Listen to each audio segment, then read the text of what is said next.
네, 선택 오늘의 특징주 함께하실 두 분 인사 나누죠.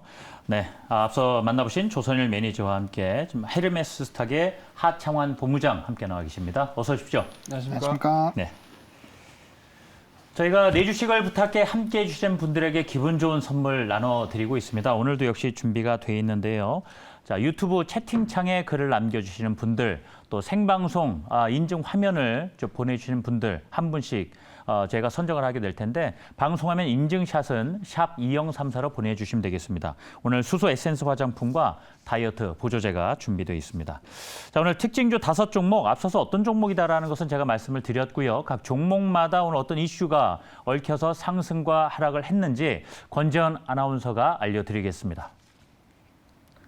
네, 선택 오늘의 특징주 시간입니다. 오늘 눈에 띄는 움직임 보여줬었던 5가지 종목들인데요.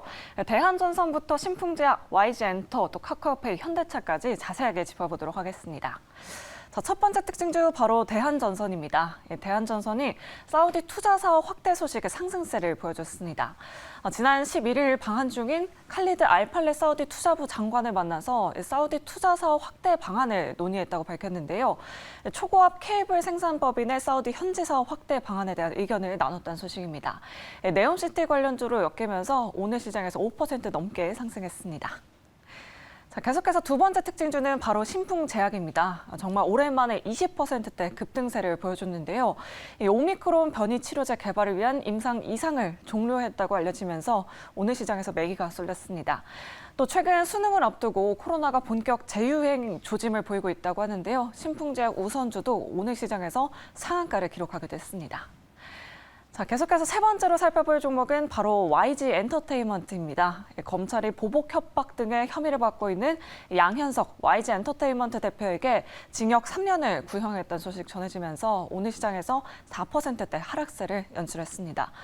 증권사들도 잇따라 YG 엔터테인먼트 목표 주가를 하향 조정하고 있는데요. 유진투자증권은 6만 5천 원, 유한타증권은 7만 5천 원으로 목표 주가를 하향 조정하고 나섰습니다. 다음으로 네 번째 특징주는 바로 카카오페이입니다. 지난 금요일장에 가격 제한선까지 오르기도 했었죠. 오늘도 5%대 상승세를 이어갔습니다. 중국 알리페이 플러스와의 제휴 소식을 통해서 중국 내 오프라인 매장에서 카카오페이 결제 서비스를 시작했다고 하는데요. 중국뿐만 아니라 또 일본의 공항, 또 편의점, 드럭스토어 등 결제처의 확대 소식까지 전했습니다. 해외 사업 확장 발표 후 주가는 최근 40% 넘게 상승했습니다. 마지막 특징주는 바로 현대차입니다. 현대차 그랜저 헤리티지가 오늘 공개됐습니다.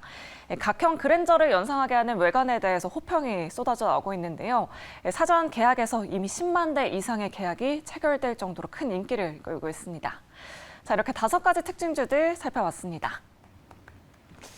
자, 이 5종목 가운데서 이 두 분께서 선택하신 탑픽 종목은 무엇일까요? 공개하겠습니다. 하창환 본부장님, 대한전선, 조선일 매니저님, 현대차를 꼽아 주셨군요. 네, 그럼 조선일 매니저님의 탑픽 종목부터 들어보도록 하겠습니다.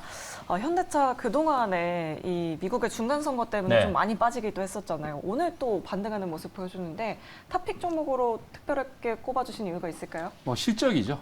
예, 실적에다가 잘 아시겠습니다만 IRA 끝나고 난 다음에 어제인가에 발표를 바이든이 했는데 전반적으로 한국에 대한 대표 기업들에게 너무 이제 IRA가 너무 가혹하지 않느냐 그런 이슈가 나오면서 반등이 나왔는데 혹시 그랜저가 몇 년 되신지 아세요? 그랜저. 제가 1세대 우리 소위 말하는 각그랜저라고 했던 마징가제트 본게 90년대 초반 맞습니까? 조금 더 쓰셔야 됩니다. 80년대 후반이었습니까? 맞습니다. 1986년도이기 때문에 벌써 36년이 됐습니다. 와우, 40년 가까이 됐군요. 어떤 분은 그 각그랜저, 그러니까 소위 얘기하는 마징가제트라고 그러죠. 그게 너무 좋아서 여태까지 30년 넘게 타고 다니시는 분이 있다고 그러는데 이 각그랜저에 대한 여러분 추억이 많지 않습니까? 그때 그랜저를 타고 다니면 각그랜저를 타고 다니면 정말 꼭 사진에 있잖아요. 부모님 세대들이 아주 추억이 많으시죠. 그렇죠. 최고의 부자다라고 그랬는데 그게 지금 7세대까지 나오면서 이번에 발표가 나온 게 벌써 한 11,000대 이상 예약이 지금 됐는데 엄청나게 이 안 좋은 상황에도 불구하고 현대차가 잘 달리고 있습니다. 특히 이제 디올 뉴 그랜저라고 해서 말씀드린 것처럼 36년이 됐는데 이 갓그랜저가 새롭게 부각이 되면서 지금 다시 나오고 있는데요. 현대차가 앞으로 성장 동력이 좀 많이 있습니다. 특히 이제 금년 같은 경우는 11,000대밖에 안 되지만 앞으로 내년까지 한 11만 대 이상 예약 판매를 예상을 하고 있고요. 지금 이제 화면에도 여러분 보시고 있지만 현대차가 올해 8월 12일이죠. 두 가지 포커스를 맞춰서 기본적으로 성장 동력을 다시 하고 있습니다. 보통 이제 이전에는 뭐 UAM이나 여러 가지 것들이 많이 있었습니다만 첫 번째는 미래 성장 동력으로 미국의 AI 로봇 연구소를 설립을 했습니다. 그래서 현대차, 기아 그리고 현대모비스 이 세 회사가 각각 투자를 해서 무려 한 지난 이 8월 12일이죠. 그때 4억 2,400만 달러를 세 개 회사가 각출해서 지금 투자를 하고 있는데 거기다가 작년에 인수했던 미국에 있는 기업이죠. 보스턴 다이내믹스도 AI 로봇 관련해 가지고 투자를 같이 했습니다. 그래서 앞으로 성장 산업으로 갖기 위해서 준비를 하고 있고 그리고 로보틱스 관련 그리고 자율주행 관련해서 미래 사업 먹거리로 경쟁력 강화에 박차를 가하고 있습니다. 특히 이런 관련 내용에서 뭐 현대차는 아시겠습니다만 하드웨어는 굉장히 강한데 소프트웨어가 좀 부족하죠. 그래서 뭐 잘 아시는 뭐 중국의 기업이나 그리고 미국의 테슬라 같은 경우에도 지금 레벨 3나 4까지 다 해서 자율주행 택시가 운영되고 있는데 우리나라 현대차 같은 경우는 아니 자율주행 같은 경우 레벨 3 초반이기 때문에 아직 많이 부족한 입장으로 소프트웨어 관련해서 특히 이제 SDV라는 프로젝트를 다시 진행을 하고 있습니다. 그래서 글로벌 소프트웨어 센터를 국내에 설립을 하는데 앞으로 이 글로벌 소프트웨어 구축 일환으로 얼마 전이죠. 미국에 있는 회사 42 닷을 인수했습니다. 이 42 닷이라는 회사는 바로 소프트웨어, 모빌리티 그리고 이 플랫폼 기업으로 아주 유명한 회사였는데 앞으로 이렇게 투자한 내용을 보니까 현대차에 여러분 관심을 갖고 지금 뭐 하드웨어적으로 자동차만 만드는 게 아니고 이게 이제 소프트웨어적으로 나가고 있기 때문에 네. 관심을 좀 가져주셨으면 좋겠습니다. 좋습니다. 그 지금 보면은 공식 그 디올 뉴 그랜저 신차 소식도 전해주셨고 네. 굉장히 관심도 높잖아요. 네. 긍정적이에요. 그래서 토픽 주셨는데 하나 여쭤볼 것이 지금 이게 내년에 경제가 굉장히 안 좋을 거다. 결국 그렇습니다. 소비 위축이 지금도 와 있는 상황 아니겠습니까? 맞습니다. 예. 특히 가전, 뭐 LG전자, 삼성전자 가전 쪽은 굉장히 실적이 안 좋았잖아요. 예, 예. 이런 소비 위축이 혹시라도 이외 자동차 시장 쪽으로 또 옮겨가지는 않을까? 좀 앞으로 내년 초를 본다라면요. 그렇죠. 이 그런 부분에 걱정은 대해서는 하시죠. 어떻게 보시는지 여쭤봐야 네, 되겠습니다. 지금 말씀하신 질문을 많이 걱정을 하시는데 예. 자동차 같은 경우는 반도체가 좀 딜레이가 생산이 되는 바람에 지금 전체적으로 지금 하고 있는 계약이 네. 실적이 내년에 잡히는 예. 거죠. 네. 그러니까 전반적으로 봤을 때 보통 한 1년 내지 1년 반 이상 반도체가 좀 늦게 자동차용 반도체가 늦게 나오는 바람에 현재 지금 계약되어 있는 전기차 같은 경우에도 한 1, 2년 이상 걸린다고 그러죠. 그러니까 대기 수요들이 충분히 있다. 이런 그렇죠. 말씀이군요. 대기 수요가 충분히 있기 때문에 예. 관련하고요. 그리고 보통 자동차를 산다는 거는 어느 정도 능력이 있는 분들이 구매를 하기 때문에 기본적으로 여러분들 다 아시겠습니다만 경기가 안 좋음에도 불구하고 이런 소비재 품목 중에서 고가의 소비재들은 돈이 좀 여유가 있는 분들이 네. 사기 때문에 네. 제가 봤을 때는 오히려 매출이 더 늘어날 것이라고 예상을 하고 있습니다. 그래서 거기다가 반도체 때문에 1년이나 1년 반 늦게 나오는 데다가 매출과 영업이익이 내년에 잡히겠죠. 거기다가 앞으로 제가 봤을 때는 증시 같은 경우에도 반등을 잡고 바닥을 잡고 이제 내년 이후부터 계속 올라갈 수 있을 것 같은데 그러면은 분명히 신 소비자들이 나올 것 같습니다. 네. 욕구가. 그래서 제가 봤을 때는 긍정적이라고 봅니다. 그래서 관심을 갖자. 네. LG전자도 보면은 그 자동차 전장 쪽으로는 굉장히 또 실적이 좋았어요. 그렇습니다. 실적이 자동차 이번에 전장 쪽으로. 무려 한 25조 이상 나오고 네, 있죠. 네, 네. 네, 그렇기 때문에 LG전자 같은 경우에도 VS 부분에서 전장이 한 25조 이상 나오고 있기 때문에 이번에 큰 탄력을 받고 많이 올라갈 것 같습니다. 네, 자동차 종목의 실적은 걱정하지 말자라고 이렇게 말씀해 주셨고요. 하창한 본부장님은 대한전선을 탑픽 종목으로 꼽아주셨습니다. 대한전선이 또 네옴시티 관련주로 엮였어요, 네. 본부장님. 뭐 사실 네옴시티 관련주로 안 돼도 네. 주가는 더 상승을 할 수 있는 상황이었지 않나라고 보고 있는 상황입니다. 일단 말씀 주신 것처럼 사우디 장관과 이제 만나서 얘기를 하고 있죠. 그래서 투자에 대한 이런 가능성이 부각이 되면서 좀 주가의 탄력도가 강력하게 나왔지만 뭐 해당 종목 같은 경우는 사실 이제 전방 산업이 좋아지고 인프라가 구축이 됐을 때 항상 깔리는 게 전선이거든요. 그래서 거기에 따른 좀 수요가 많이 늘어날 수 있는 상황이고 이런 사우디뿐만 아니라 지금 재건주도 최근에 좀 이슈가 많이 됐는데 뭐 재건을 하게 되더라도 이런 전선에 대한 수요들이 늘어날 수 있다라는 부분도 좀 보시면 좋을 것 같습니다. 그리고 뭐 하반기에 호실적 이어서 이제 뭐 내년까지도 실적적인 기대감이 좀 터지고 있는 그런 상황인데 아무래도 이제 북미양 신규 수주가 굉장히 좀 확대가 되고 있는 부분들이 좀 긍정적이다라고 보실 수가 있을 것 같고요.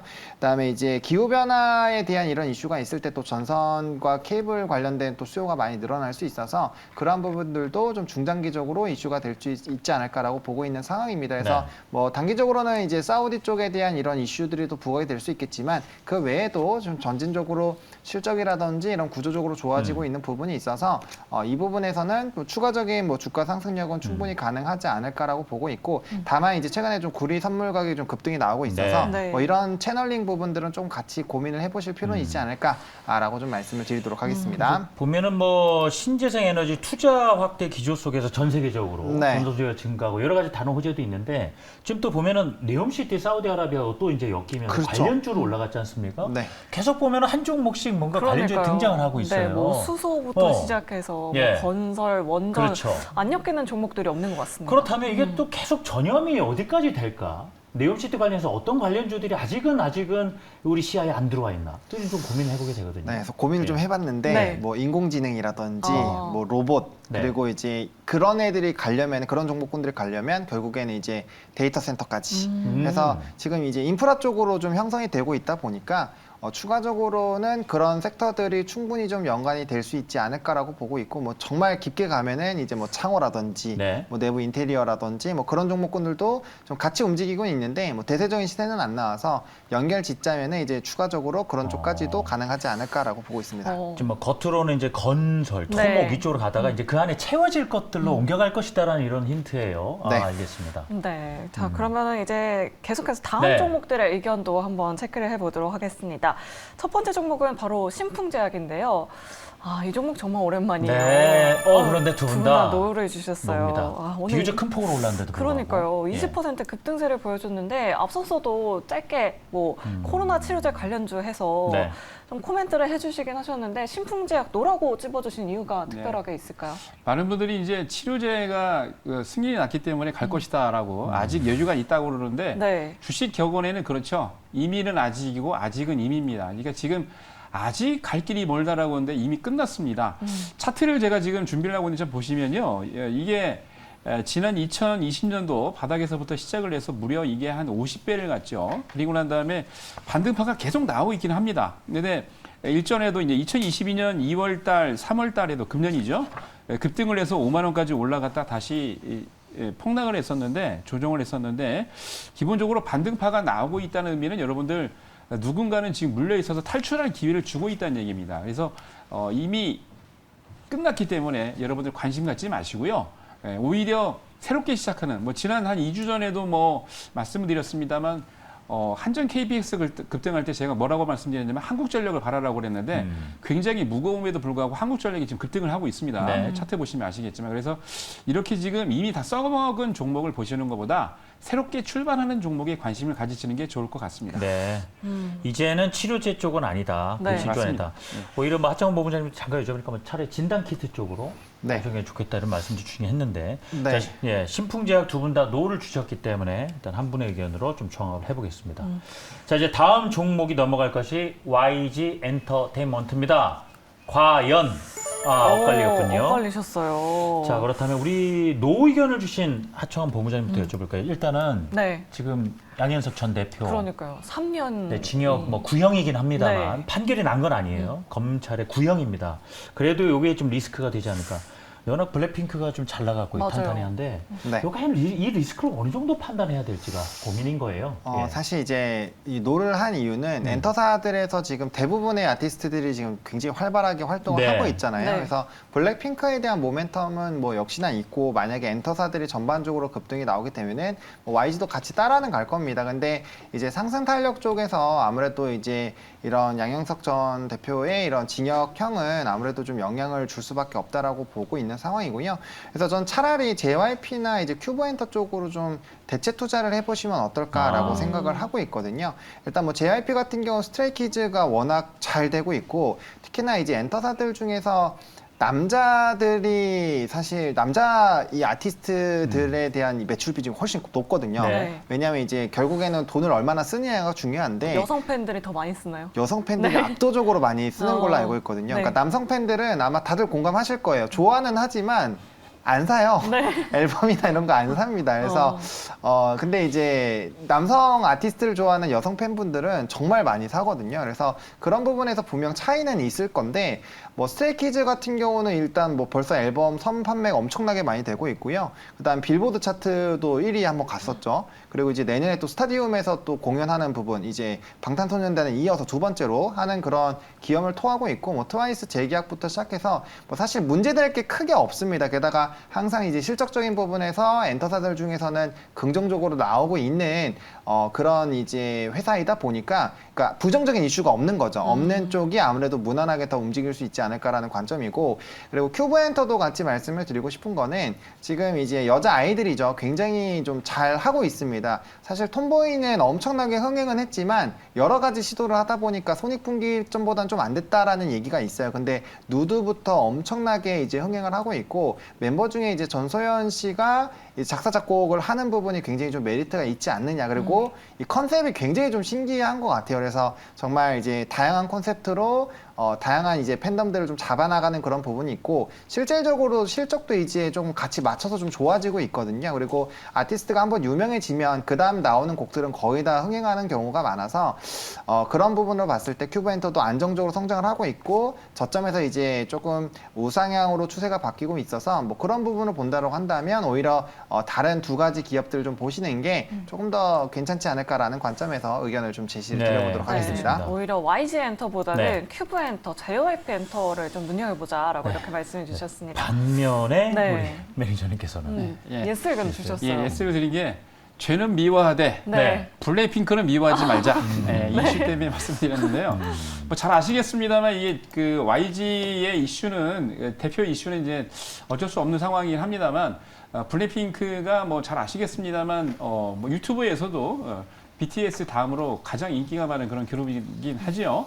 3분기 MD하고 이제 그 앨범량의 매출을 보니까 전체적으로 이 YG 엔터테인먼트의 한 91%를 차지하고 있습니다. 그 정도로 엄청나게 많이 판매하고 있는 것 중에 블랙핑크 비중인데요. 거기다가 3분기 전체 매출 기여도에도 61% 이상 예상이 되어 있습니다. 거기다 얼마 전에 10월에 트레저가 앨범을 발매했는데 초기 판매량이 한 50만에서 100만 정도 예상을 했는데 40만 장밖에 안 나가긴 했습니다만 앞으로 성장 가능성이 있다. 신인 아티스트에 대한 성장에 대한 모멘텀이 있고요. 거기다가 4분기 때 지금 블랙핑크를 시작으로 해서 여러 아티스트들의 MD 매출 관한 이슈들이 반영이 됩니다. 특히나 음원 관련해서는 텐센트 뮤직 그리고 유니버설 뮤직 등으로 인해서 매출 규모가 잡히는데, 굉장히 음원 정산을 할 때 음원 매출액이 3분기보다 굉장히 많다고 합니다. 그렇기 때문에 제가 봤을 때는 매출과 영업이익이 상당히 늘어날 것으로 예상을 하고 있고, 거기다가 얼마 전에 이제 신인 트레저가 활동을 하기 시작했는데 4분기부터는 일본에서 아레나 투어를 시작으로 해서 내년 초까지 한 27개의 정식 투어가 예정되어 있는데, 이거 외에도 일본의 팬덤 효과로 인해서 기본적인 공연이 많이 늘 것 같습니다. 그래서 매출, 단기적으로는 이게 말씀드린 것처럼 악재가 됐지만 이 이슈를 보면은 매출과 영업이익은 오히려 더 좋아질 것 같으니까 지금 주가가 악재로 인해서 바닥입니다. 41,000원까지 떨어졌는데 네. 분명 한 6만 원 이상까지는 충분히 올라갈 수 있을 것 같습니다. 그래서 그런 것을 본다면 제가 보기엔 지금 바닥이다라고 보여집니다. 오히려 지금이 바닥이다. 네. 하락을 이용해서 매수의 기회로 삼아보면 좋을 것 같다라고 이렇게 맞습니다. 말씀해 주셨습니다. 두 분의 의견이 탁 갈라지셨어요. 좋습니다. 자, 이제 한 종목 더 있잖아요. 우리 카카오페이에 대한 의견을 봐야 되겠습니다.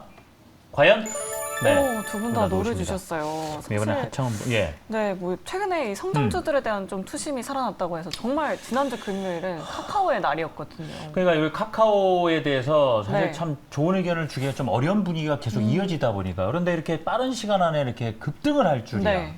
참 어렵습니다.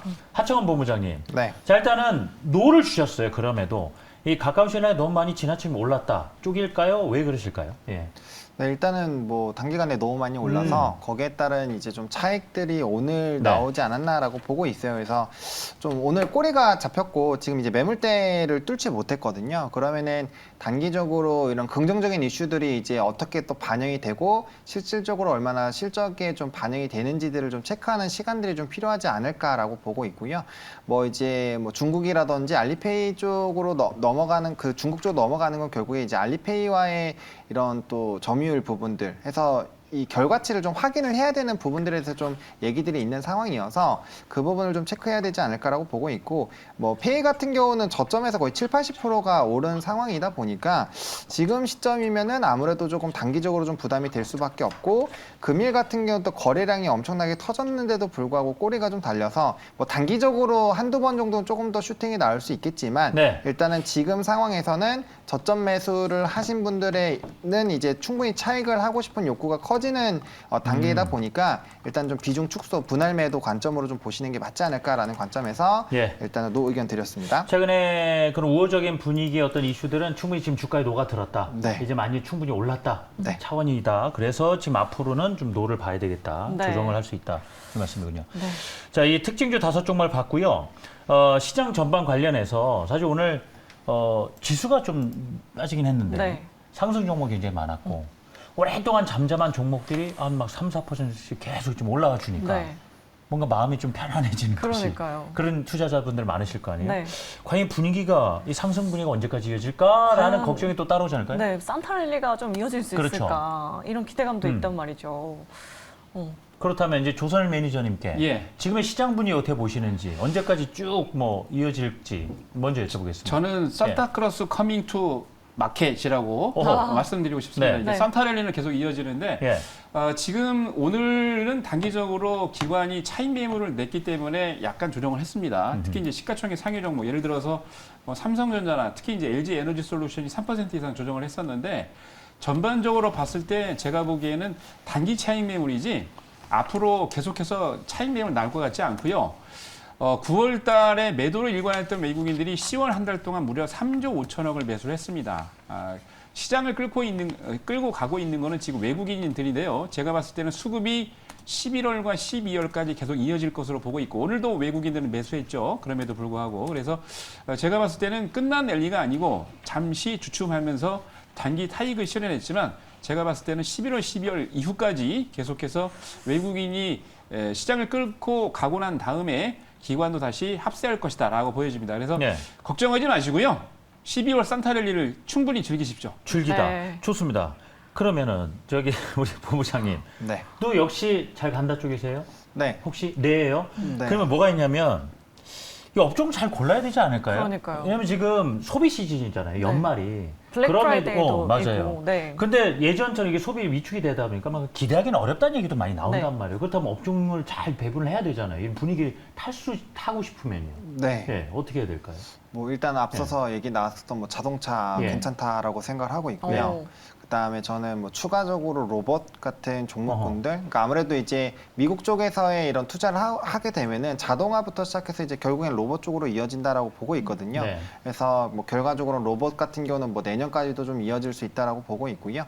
그래서 뭐 테마적인 부분들도 많이 좀 적용이 될 수 있어서 일단은 뭐 조금 소외됐었던 섹터에서의 좀 긍정적인 흐름들이 나오다 보니까 네. 뭐 지금 뭐 2차 전지라든지 좀 강력하게 오른 쪽도 계속 오르긴 하겠지만 네. 거기보단 조금 덜 올랐지만 실적 좋은 쪽으로 한번 단기적으로 관심을 가져보셔도 괜찮지 않을까라고 그래요? 생각을 하고 있습니다. 그럼 한 가지 더 여쭤보면 좀 오늘 보면은 이제 좀 이 지수 내렸는데 상승 종목이 많다. 중소형주들이 좀 더 활발하게 움직일 거냐? 지금까지 삼성전자 쪽으로 외국인 자금이 엄청 들어왔잖아요. 네, 대형주들 위주로 좀 움직였단 그렇죠. 말이죠.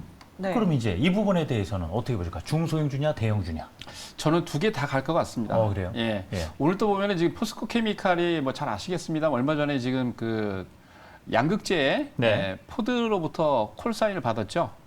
얼마 전에 이제 입국해서 그 CEO하고 이제 미팅을 했었는데 포스코 케미칼뿐만이 아니고 포스코 홀딩스 그리고 자동차 대표주인 현대차 그리고 특히 이제 한국전력 같은 경우도 말씀을 드렸는데 전반적으로 봤을 때 악재가 나와서 모든 사람들이 안 좋다고 할 때가 제가 보기 기회인 것 같아요. 그래서 그때 이제 원전 이슈 때문에 원전이 될까 계약이 체결될 것이다 했다가 계약이 무산되면서 폴란드에서 많은 분들이 신망 매물이 나왔습니다만 오히려 기관과 외국인들은 매수를 계속 하고 있는 거거든요. 그러니까 그때 가격대가 17,000원대였는데 벌써 한 2,000원 이상 올라오긴 했습니다만 제가 보기에는 이제 시작이라고 보여집니다. 그래서 많은 분들이 걱정하시는 이제 다 끝나서 또는 단기적으로 너무 시가총액 상위 종목들이 너무 올라서 지금 기관이 차익 매물 나오면 이번 산타날리는 물 건너간 게 아닌가라고 보여지는데 네. 제가 봤을 때는 대형주도 그렇고요. 그리고 중소형주도 마찬가지로 아주 강하게 움직일 것 같습니다. 왜 그러냐? 많은 분들이 지난 9월, 10월 조정 때 다 매도를 던졌기 때문에 그렇죠. 그러니까 지금 가만히 보면은 시장에서 리드를 하고 있는 리드 매체는 외국인인데요. 당연히 대주주와 함께 대주주 주변에 있는 큰 손들이 그 두 세력만 남아있고 개인 투자자들은 다 떨었다는 얘기죠. 그러면 제가 봤을 때 분명 엄청난 랠리가 오면서 12월 달까지요. 그 이후까지 저는 이어진다고 보는데 네. 대형주, 중소형주 다 같이 아주 강하게 움직일 겁니다. 네, 대형주, 중소형주 모두 다 함께 살펴보자라고 이렇게 말씀해 주셨습니다. 앞서서 본인님께서 코스피 우량주 중에 제일 많이 빠진 종목이 뭐가 있나요? 라고 이렇게 댓글을 남겨주셨어요. 아무래도 코스피 쪽으로 좀 집중하고 싶으신 것 같은데 우리 본부장님께서는 뭐 코스피에 집중해야 할까요? 아니면 오히려 중소형, 뭐 테마주 쪽에 집중해야 할까요? 어떤 의견 주실까요? 사실 이제 지수가 올라간다라는 거는 네. 대형주가 간다라는 얘기죠. 그래서 저는 지수 상방을 보고 있기 때문에 대형주는 당연히 보시되 뭐 특히나 이번 주 같은 경우는 이제 CEO들 뭐 방안이 많잖아요. 네. 그럴 때는 이제 중소형주 위주로 해서 좀 같이 보시긴 보시되 그 시기별로 이슈가 많고 좀 이런 모멘텀 투자가 가능할 때는 중소형주도 보시는 게 맞다라고 보고 있고요. 그 외에 좀 특별한 이슈가 없을 때는 아마 대형주 위주의 시장이 될 것이라서 뭐 대형주 좀 낙폭과대인데 실적 좋은 기업들 이런 쪽으로 보시면 괜찮지 않을까라고 보고 네, 있습니다. 알겠습니다. 네. 자, 이렇게 해서 말씀 들어봤고요. 하창원 본부장님은 이제 인사를 드려야 되겠군요. 소중한 의견 감사합니다. 잘 들었습니다. 네, 고맙습니다. 네.